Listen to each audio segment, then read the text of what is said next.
She raised her hand and slapped a woman she thought was nobody.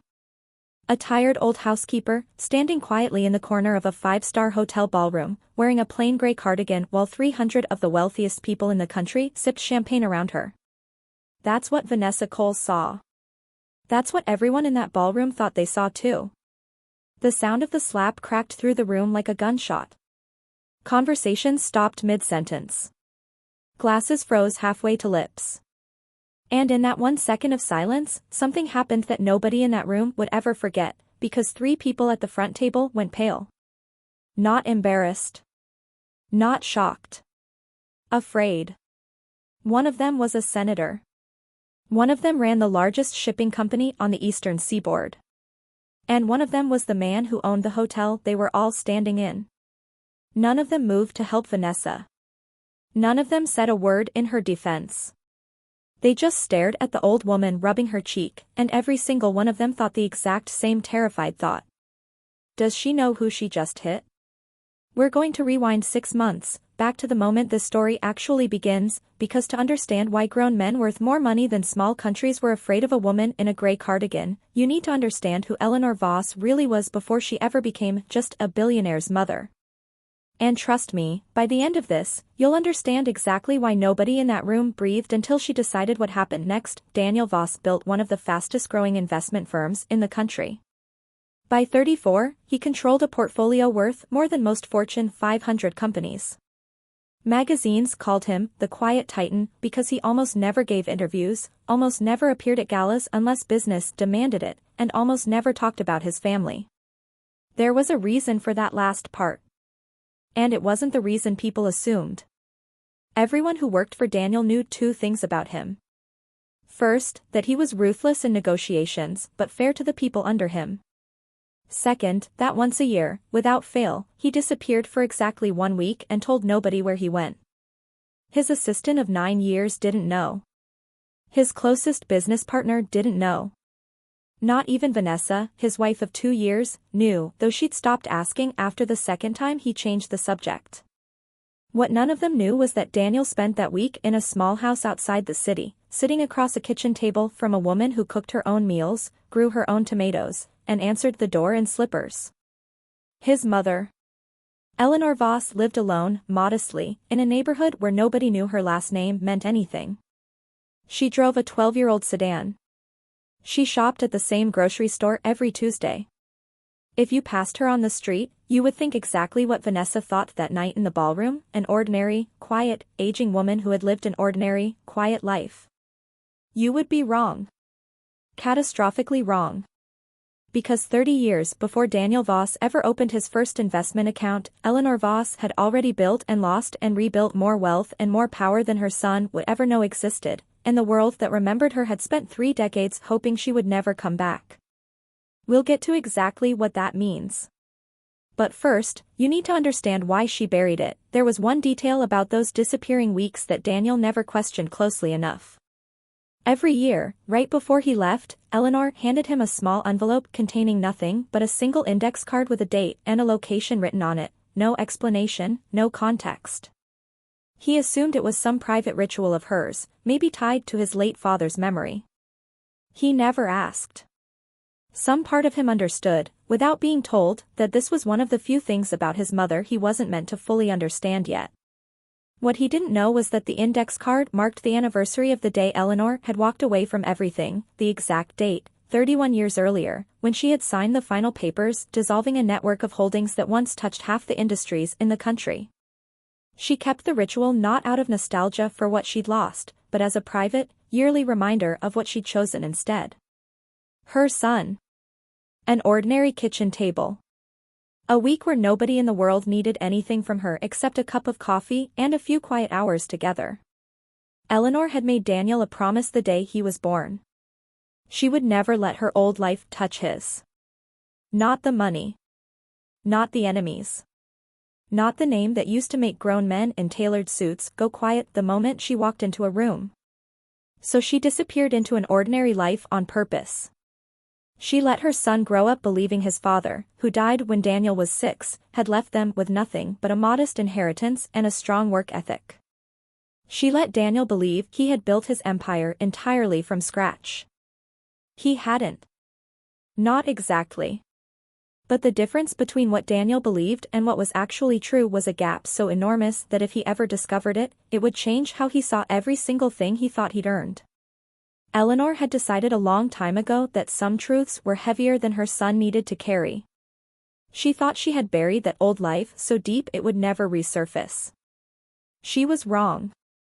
And it wouldn't take much to bring it back, just one careless, cruel decision from someone who never bothered to ask who she really was. Vanessa Cole married Daniel Voss 14 months after they met at a charity auction where she outbid 3 other women for a dinner date with him, a story she loved to tell at parties, always leaving out the part where Daniel's assistant later admitted the auction had been quietly arranged by Vanessa's own family connections. Vanessa was beautiful in the calculated way that takes effort to look effortless. She was charming in rooms that mattered and dismissive in rooms that didn't. And she had one skill that had gotten her further in life than any resume ever could. She was extraordinarily good at identifying who held power in a room, and extraordinarily bad at recognizing power when it didn't announce itself. That flaw would matter more than she ever imagined. From the moment she met Eleanor, Vanessa decided the older woman was beneath her attention. Eleanor didn't wear designer labels. She didn't discuss stock portfolios or vacation homes.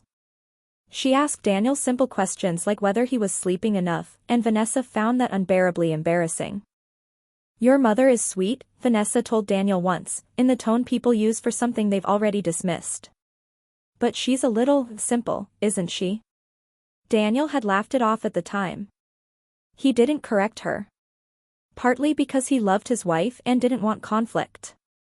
Partly because, if he was honest with himself, he didn't fully know how to correct her, because there were things about his own mother that even Daniel didn't fully understand. Over the following months, the small comments became a pattern. Vanessa referred to Eleanor as the housekeeper in front of guests, as a joke that stopped being funny the 4th time she made it. She seated Eleanor at the far end of tables during family dinners. She once forgot to send an invitation to a dinner party, then acted surprised when Eleanor mentioned she hadn't heard about it. Eleanor never fought back. She never raised her voice. She simply watched, the way a woman who has survived far worse than social cruelty tends to watch. Quietly. Patiently. Like she was waiting to see exactly how far this would go before she needed to do anything about it. People who had known the old Eleanor would have told Vanessa this was a very, very dangerous thing to ignore. Nobody who knew the old Eleanor was in that family anymore to warn her. There was a Sunday dinner, for months before the gala, that Daniel still thought about more than he admitted. Vanessa had spent the afternoon redecorating the dining room for a small gathering, and when Eleanor arrived carrying a homemade pie, a tradition she'd kept since Daniel was a boy, Vanessa took one look at the dish and, in front of the caterers, asked if Eleanor wouldn't feel more comfortable eating in the kitchen with the staff, since the dining room seating had already been finalized for important guests. Eleanor said nothing. She simply nodded, set the pie on the counter, and ate standing up near the kitchen island while 12 guests she had never met discussed real estate 15 feet away. Daniel found her there afterward, quietly rinsing her own plate, and something in his chest tightened in a way he couldn't fully explain at the time. "You didn't have to do that," he told her. "It's fine," Eleanor said, and she meant it, not because it didn't sting, but because she had weathered sharper cruelty than this from people far more dangerous than a nervous new wife trying to establish territory. Still, something in her quietly recalibrated that night. She began watching Vanessa more carefully. Not with resentment. With the same patient, unreadable attention she once reserved for competitors she hadn't yet decided whether to trust.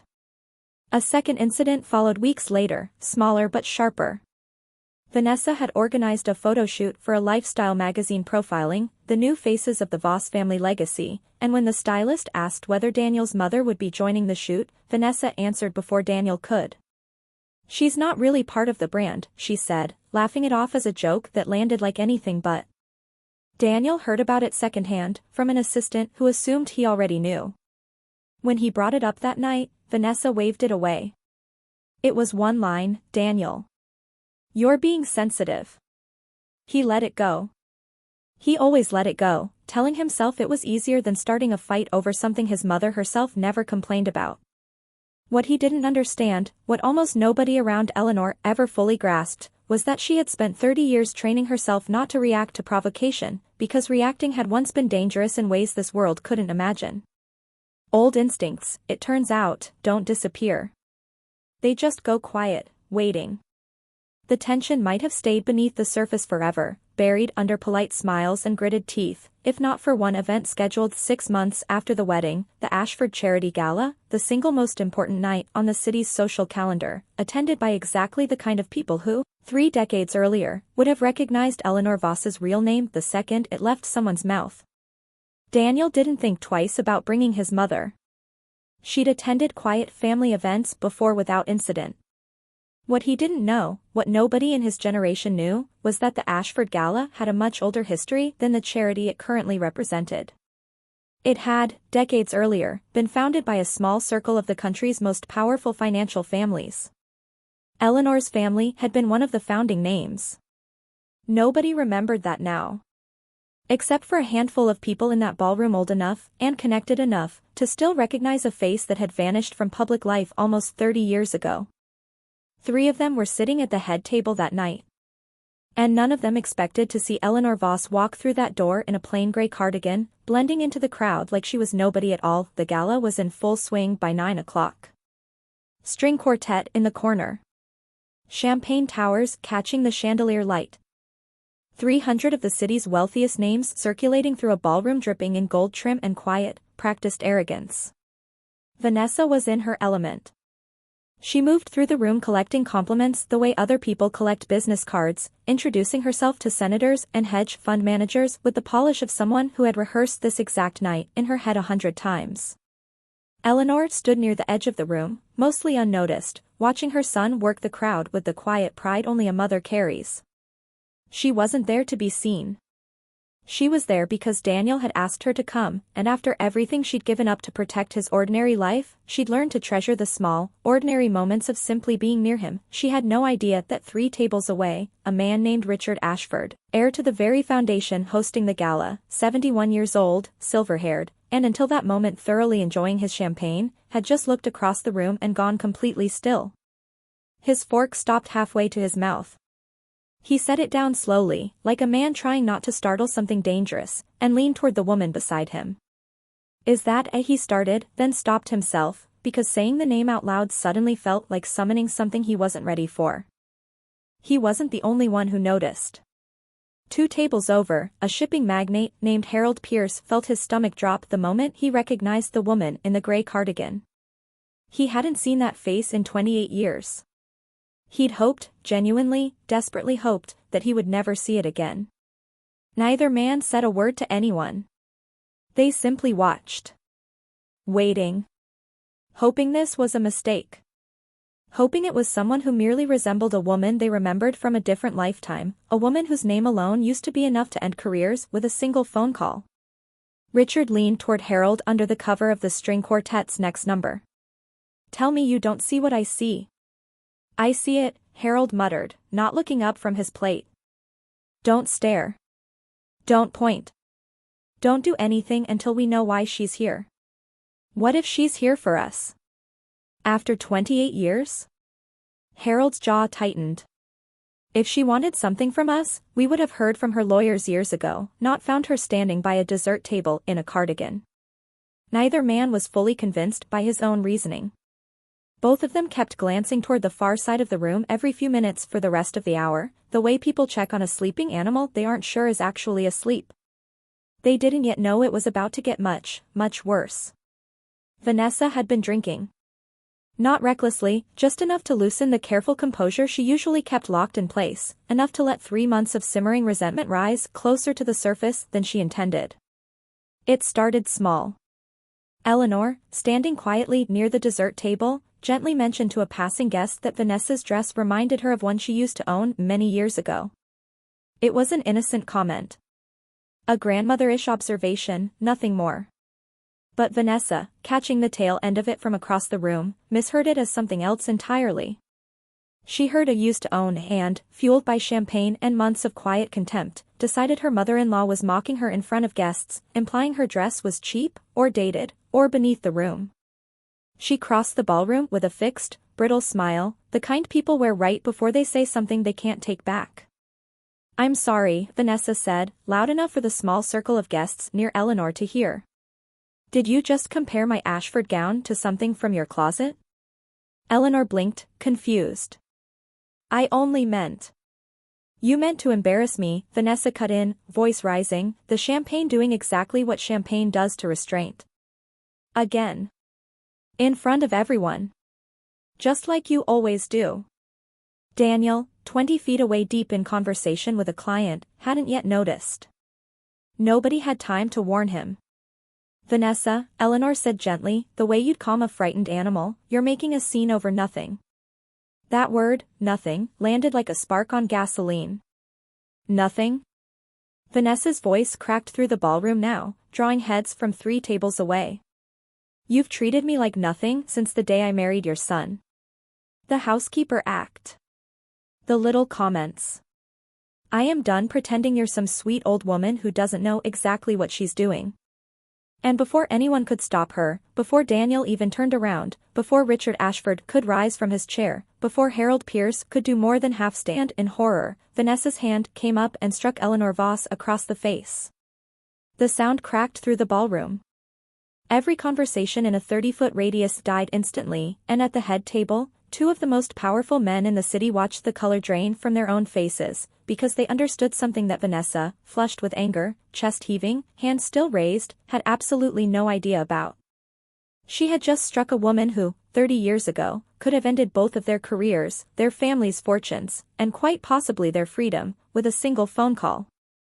And she had done it in front of 300 witnesses. To understand what happened in the next 60 seconds, you need to go back 31 years, to a very different woman, in a very different world.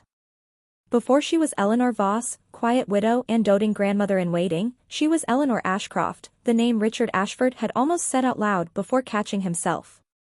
And the Ashcroft name, in certain rooms, in certain decades, meant something that had nothing to do with charity galas and everything to do with power most people never see and never survive crossing.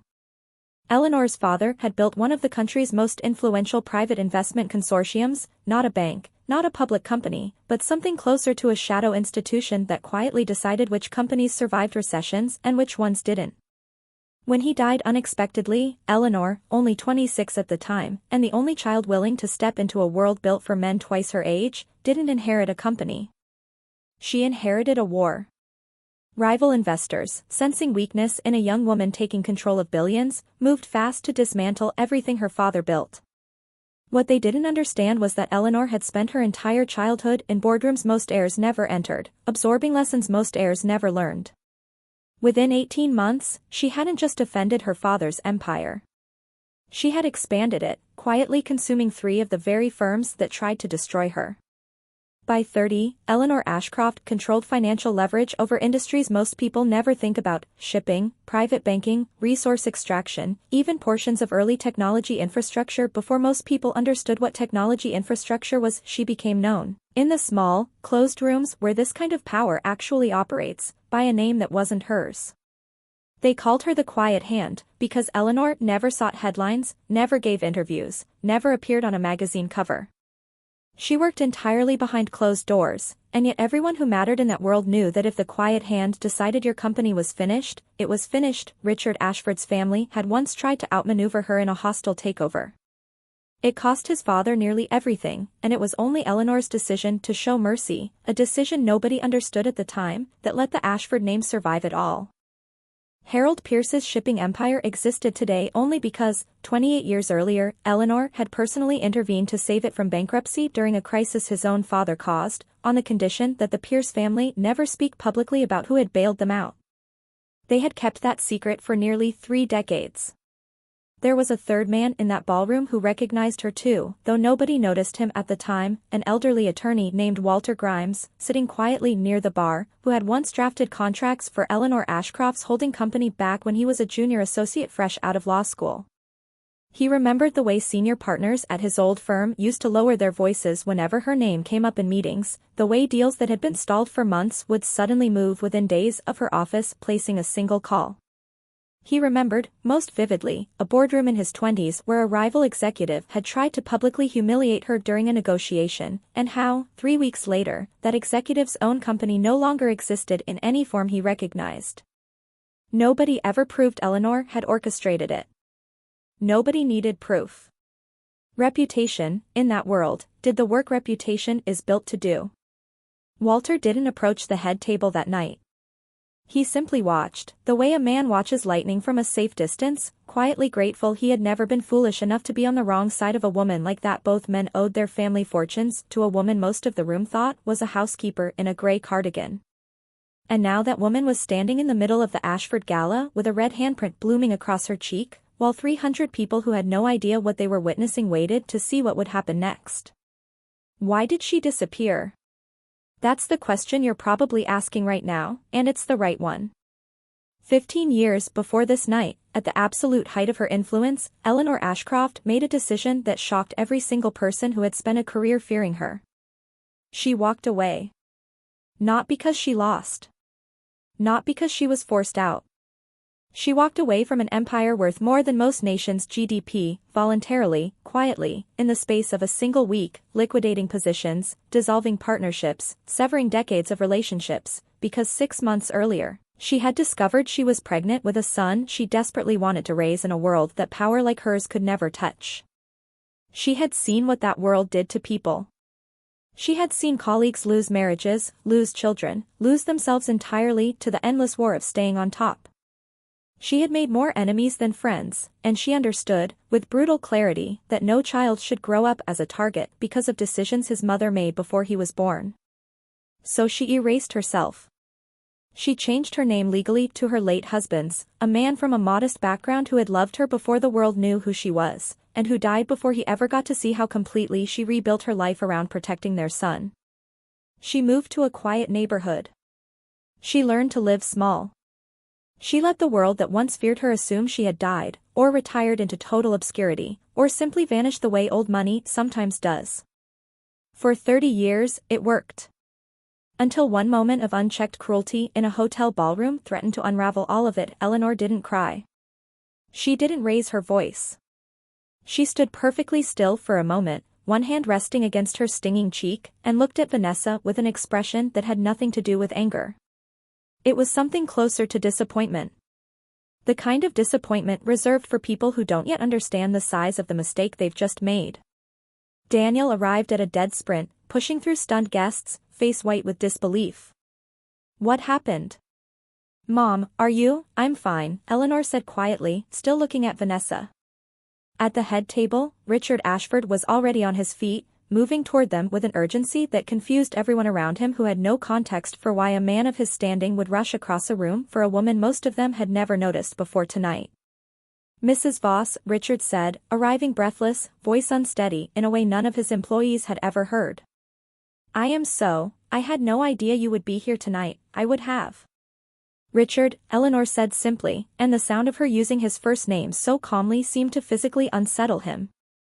Harold Pierce reached them seconds later, and what he said next was the moment the entire ballroom began to understand that something was deeply, seriously wrong with what had just happened. Eleanor? His voice cracked slightly. My God. Nobody told us. If we had known you'd be, please, whatever you need, whatever this requires, we will handle it immediately. Vanessa stood frozen, champagne glass still in her hand, watching two of the most powerful men in the city speak to her mother-in-law like she was visiting royalty. I don't understand, Vanessa said slowly. What is happening right now? Nobody answered her. Because in that moment, Richard Ashford and Harold Pierce weren't thinking about explaining anything to Vanessa. They were doing the math on exactly how much damage had just been done, and exactly how badly it could get worse if Eleanor decided it should.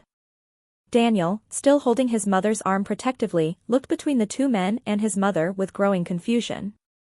Someone needs to explain what's going on. Right now. Eleanor took a slow breath. 30 years of careful, protective silence sat behind her eyes, and for the first time in a very long time, she understood that the wall she had built around her son's ordinary life had just been cracked open by someone who never bothered to ask what was behind it. Sit down, Daniel, she said quietly. All of you. I think it's time you knew who I actually am. The walk to the private room felt longer than it was.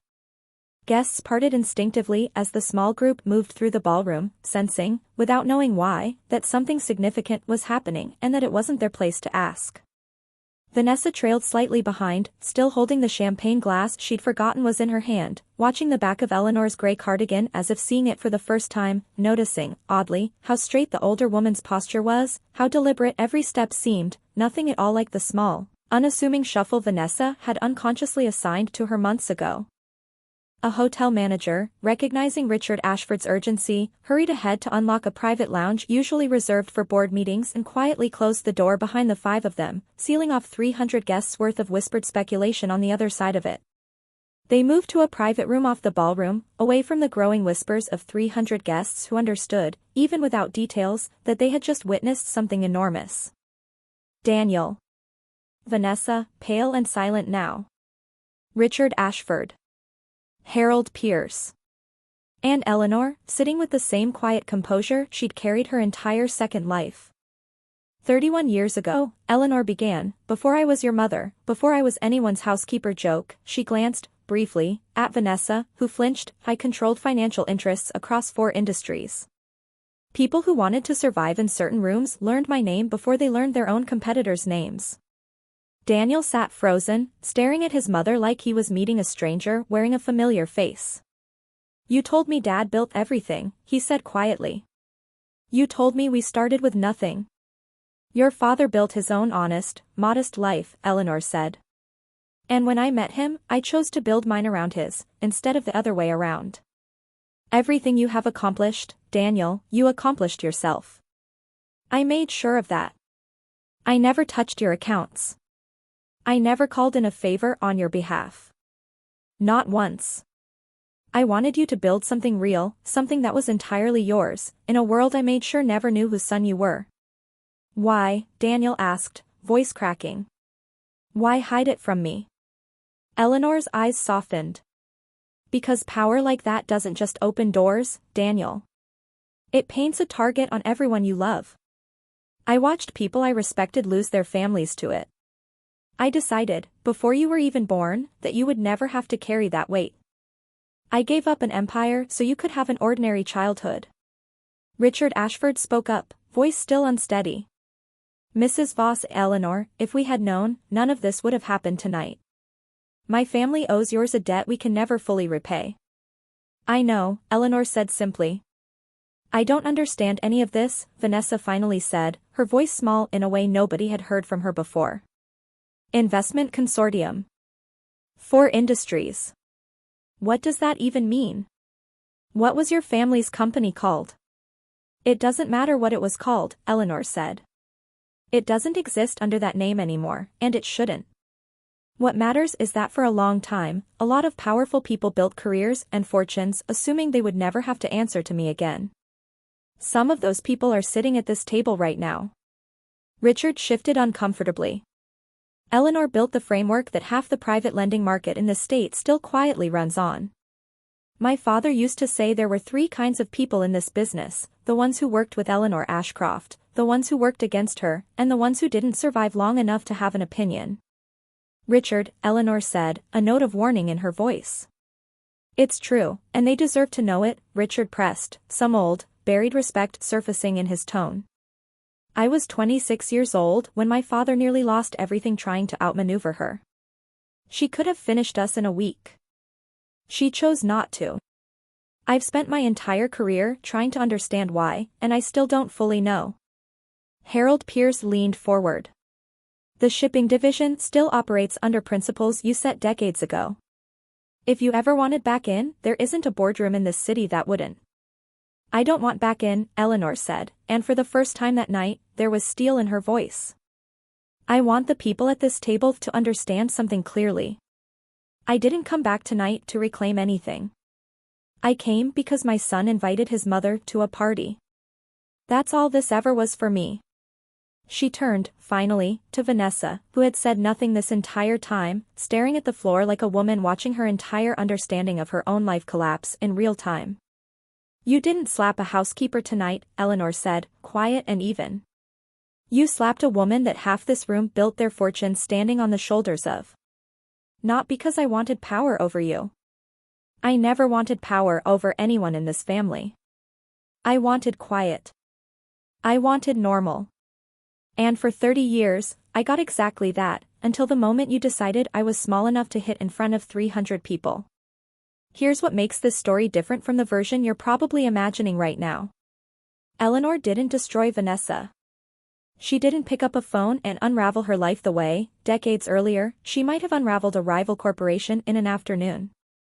That kind of ending might feel satisfying for about 30 seconds, but it isn't what actually happened, and it isn't why this story matters. Eleanor looked at Vanessa, pale, shaking now, finally understanding the weight of what she'd done, and she said something nobody in that room expected. I'm not going to ruin you. Vanessa looked up, stunned. You could, Vanessa whispered. Everyone at this table just told you that you could, with one phone call. I know I could, Eleanor said. That's exactly why I won't.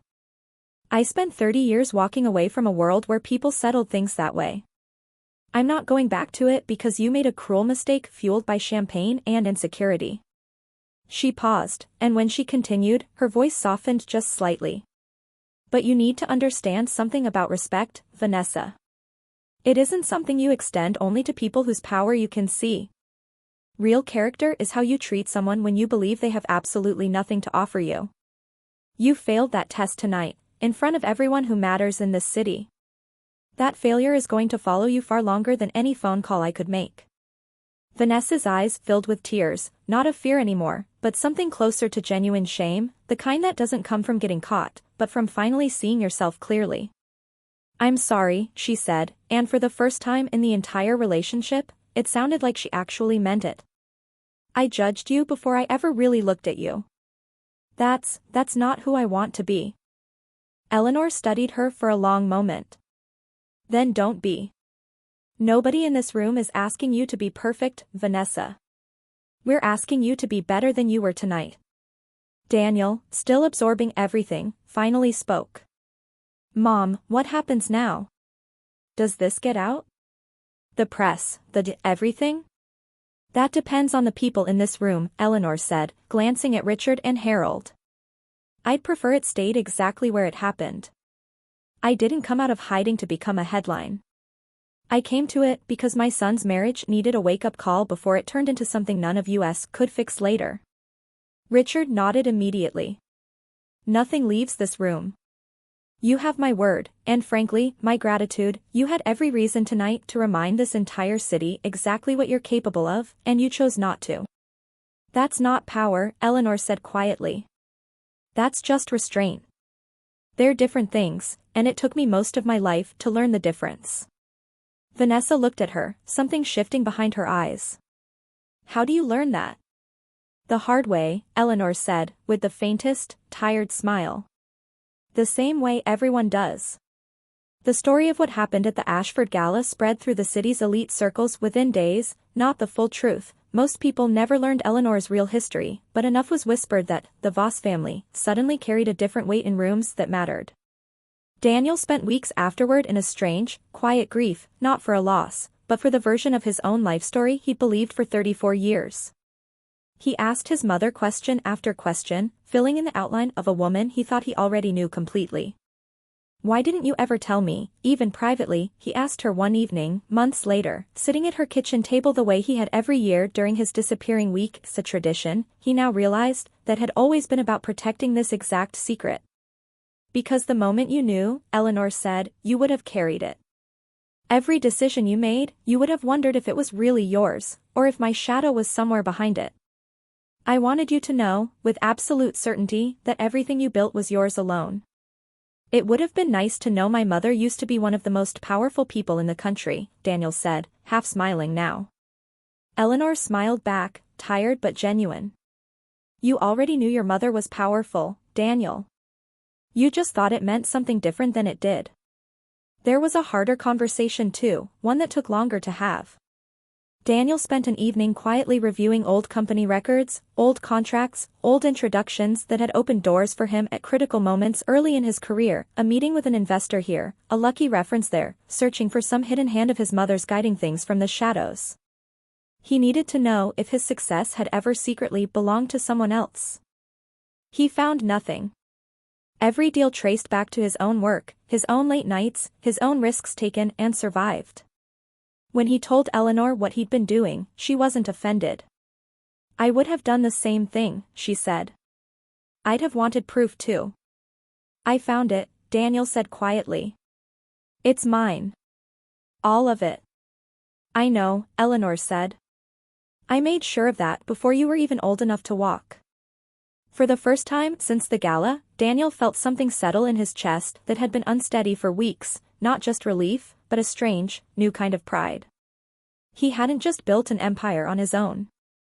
He'd been raised, deliberately and at enormous personal cost, by a woman who had given up one empire specifically so he could build a second one that was entirely, undeniably his. Vanessa changed, not overnight, not in some tidy, movie-perfect transformation, but gradually, in the way real change actually happens. She started showing up early to family dinners instead of arriving fashionably late. She started asking Eleanor real questions instead of performing polite disinterest. She stopped assuming she understood the value of a person before she'd bothered to actually see them. A year later, at another gala, smaller, quieter, hosted by the Voss family themselves, Vanessa stood beside Eleanor near the edge of the room, the same spot Eleanor had once occupied alone. "Can I ask you something?" Vanessa said quietly. Eleanor nodded. "That night, when I hit you, weren't you angry? Even for a second?" Eleanor considered the question carefully. "I was disappointed," she said finally. "Anger is loud. It burns fast and it's gone. Disappointment is quieter. It's what you feel when someone you're hoping will do better, doesn't, yet. I wasn't angry at you, Vanessa. I was watching to see if you had it in you to become someone different than the person who raised her hand that night." "And do I?" Eleanor looked at her, really looked, the way she used to size up rivals across boardroom tables decades ago, except this time, what she was searching for wasn't weakness. "You're proving it right now," she said. "That's the only proof that ever mattered." Here's the thing about this story that stays with people long after the details fade. Everyone in that ballroom that night was afraid of Eleanor Voss for the wrong reason. They were afraid of what she used to control, the money, the leverage, the decades-old debts owed by powerful families who'd rather forget how they survived. That fear was about her past. But the real power in that room that night had nothing to do with any of that. It was in the choice Eleanor made after the slap.